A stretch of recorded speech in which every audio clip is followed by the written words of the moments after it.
Salut à tous et bienvenue. Aujourd'hui, on se retrouve pour un nouveau concept de vidéo à toi les commandes. Cette mini-série de vidéos aura pour but de te placer en tant que pilote.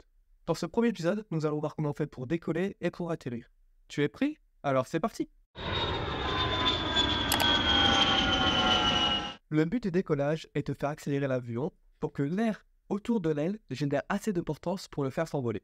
Si la piste est trop courte, on va finir dans le fossé.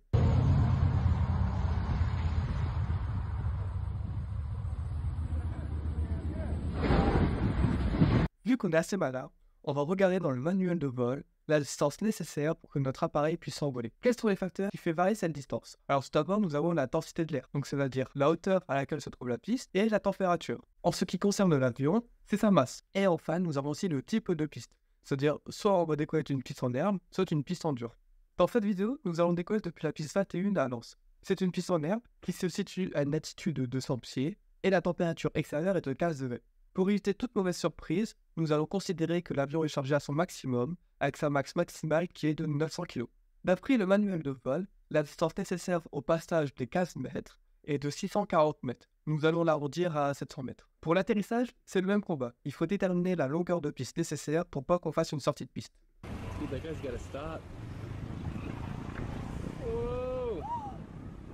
On garde les mêmes conditions et on trouve 560 mètres, qu'on va arrondir à 600 mètres. Sur la carte du terrain, la piste 21 a une TODA de 845 mètres et une LDA de 920 mètres. Donc, on peut y aller.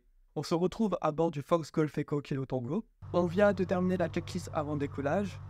On a mis un premier écran de volée et la pompe est sur on. On regarde une dernière fois en finale et en bas s'il n'y a pas d'autre avion et on s'annonce. Essence ouverte, sécurité en finale et en base, je vois personne. L'antenne, Kilo Tango, je m'aligne et je décolle, piste 21. On est aligné sur la piste, on recalme notre directionnel et on met la puissance au maximum. On y va.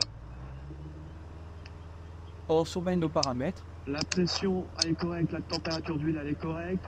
Il n'y a pas de projection d'huile. Le bataille est actif, je continue. À 100 km/h, on tire sur le manche pour faire la rotation. J'ai mes 100.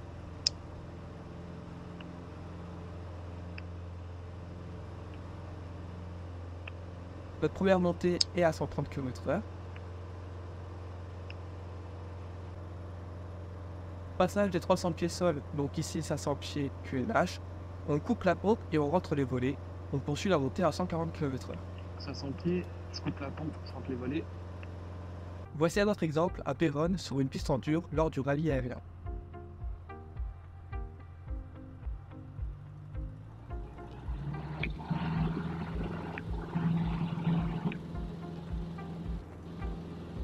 Ok, puissance disponible. Pression d'huile, température d'huile, on est dans le vert. Le bataille actif, j'ai mes 100.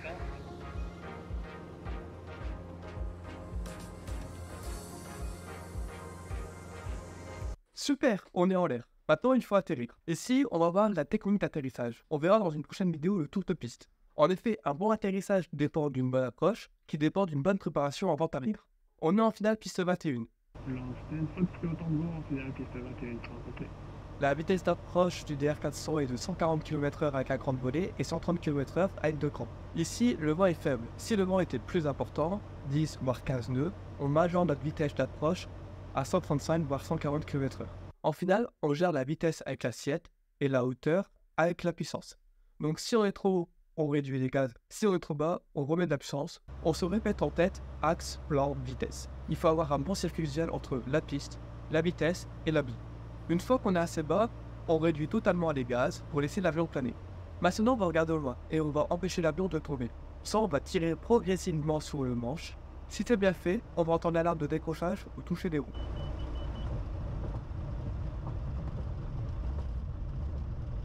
Bien joué, tu as réussi à poser l'avion. On recommence pour voir si tu as compris. Cette fois-ci, ça sera un toucher. Dès le toucher des roues, tu vas remettre les gaz, tu vas enlever ta réchauffe, tu vas remettre un grand volet. Et à 100 km/h, tu vas faire ta rotation comme pour un décollage normal. L'antenne, Fox Kilo Tango, je suis en finale piste 21 pour un toucher. Donc pour gérer la vitesse, c'est avec l'assiette, et pour gérer la distance, la hauteur, c'est avec la puissance. Il n'y a pas beaucoup de vent, du coup je prends une vitesse de 130. Et hop là on récupère notre plan. On est arrivé, je peux tout réduire. Hop, j'arrondis. Et voilà, on peut y aller. On met un grand volet, on rentre la réchauffe, on a nos 100.